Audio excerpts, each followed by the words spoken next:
Hi friends, இப்போ மகாநதி பார்க்க போகிறோம். மகாநதியில் வந்துட்டு நம்ம கார் வீட்டு வாசலில் வரும்போதே நம்ம காவேரியோட மைண்ட் வாய்ஸ் பார்க்கணுமே. கேட்ட பார்த்தாலே பயமாக இருக்குடா. இது எப்படி இருக்குது தெரியுமா? சந்திரமுகியோட அரண்மனைக்குள்ள நுழையிறதுக்காக பண்ணுவாங்களே, ஐயோ மாப்பு வச்சுட்டாயா ஆப்பு அப்படிங்கிற மாதிரி இருக்குங்க. கடைசியில் வந்து நிற்கிறாங்க. நின்னதுக்கப்புறம் அவங்கள ஒரு குட்டி தங்கச்சி ஹாய்னு சொல்கிறாங்க. எல்லா இடத்துலையும் குட்டி தங்கச்சி வெளியே நிற்க, அதுக்கப்புறம் கல்யாண பொண்ணையும் மாப்பிள்ளையும் பார்த்தோன்னே அம்மா அப்படின்ட்டு பதறிட்டு ஓட வேண்டாமா, மறந்துட்டு நிற்கிறியம்மா அப்படிங்கிற மாதிரி ஆயிடுச்சு. அதுக்கப்புறம் இந்த பொண்ணு மறந்து அம்மா அப்படின்னு சொல்லிட்டு அங்கேருந்து அம்மாவை கூட்டிகிட்டு வர இவங்க பார்த்தோன்னே அதிர்ச்சி இன்னும் அதிர்ச்சி பத்தல, நோ மோர் எமோஷன்ஸ் அப்படிங்கிற மாதிரி ஆயிடுச்சு. கடைசியில் பார்த்தா அவங்க வந்து அதிர்ச்சியா, என்னடி இப்படி ஒரு காரியத்தை பண்ணிட்டு இதுக்காக ஓடி ஒன்று கலெக்டர் ஆக்கணும்னு நாங்கள் ஆசைப்பட்டோம், உங்கள் அப்பாவோட ஆசையை இப்படி கவுத்துட்டி அப்படின்னு சொல்லி கேள்வி கேட்க, எக்ஸாம் எதிர்க்காமா பாஸ் ஆயிடுவேமா அப்படின்னு சொல்லிட்டு இந்த பொண்ணோட ரியாக்ஷனு.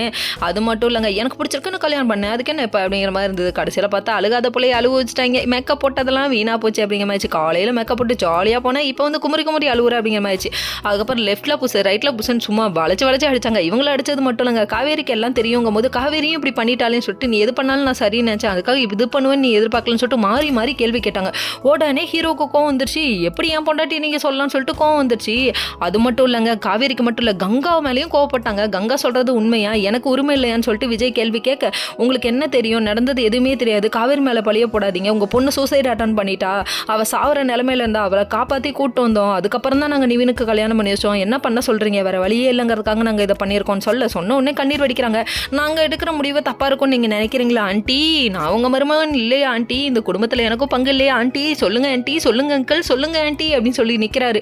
இதை பார்த்தா எங்கேயோ பார்த்த மாதிரி இருக்கே, அவனா நீ அப்படிங்கிற மாதிரி இருக்குது. கடைசியில் பார்த்தா டைலாக் எல்லாம் முடிச்சதுக்கப்புறமா இல்லை தம்பி அப்படி இல்லை தம்பி அப்படிங்கிறாங்க. இப்போ என்ன அப்படி இல்லை தம்பின்னு வந்து கொஞ்ச நேரத்துக்கு முன்னாடி ரவுடி ரங்கம்மா மாதிரி என் பொண்டாட்டி கிளின்னு கிழிச்சா அப்படிங்கிற மாதிரி ஆயிடுச்சு. Okay friends, next